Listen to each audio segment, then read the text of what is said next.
Okay, a trig integral this time. They say we've got the function f of x, and we have the x-axis, of course, and they want the area enclosed by that on the interval pi by 6 to 4 pi by 3. So where are we here?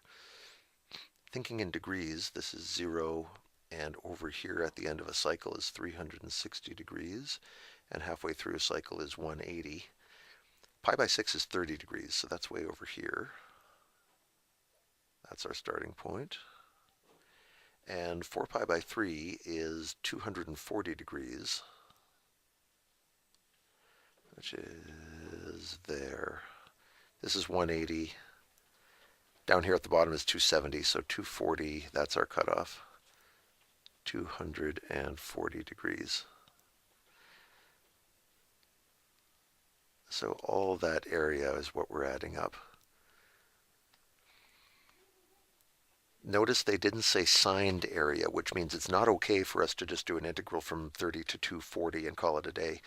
We have to make sure none of this negative area gets lost or canceled out, and that means two integrals. One for the positive stuff, one for the negative stuff. So let me do some color coding here.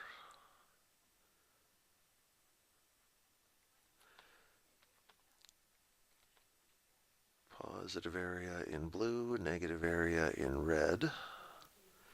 So the positive area starts at 30 degrees where our integral begins, and it goes all the way up to 180 where the intercept happens. So we want to do the integral from 30 to 180 of sine x dx.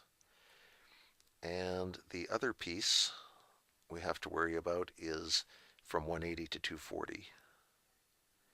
Integral 180 to 240. Same function, still sine x dx.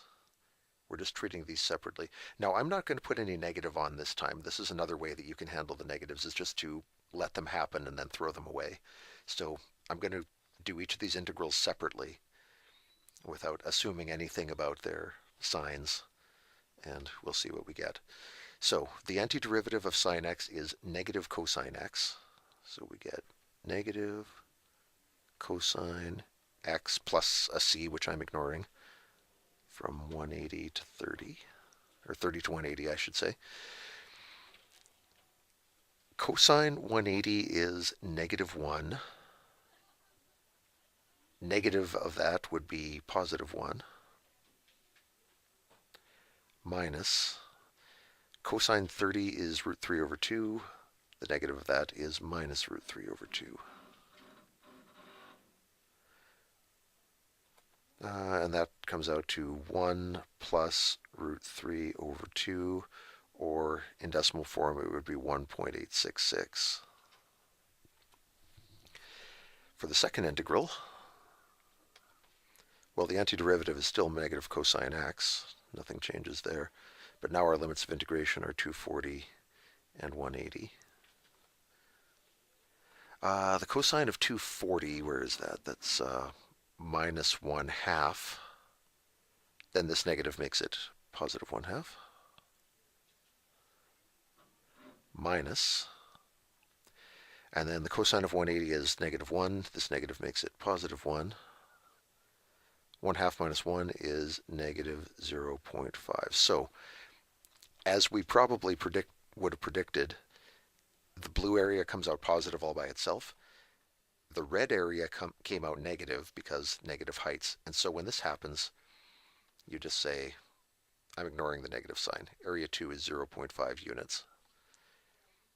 The integral gave you a negative, and you're saying, yeah, well, if I want to know how much paint or chocolate cake frosting it's going to take to cover this area, the negative does not make sense here, so I'm just going to discard it. And our total area would be the sum of those two. 1.866 plus 0.5 would be 2.366. If you don't mind a decimal answer.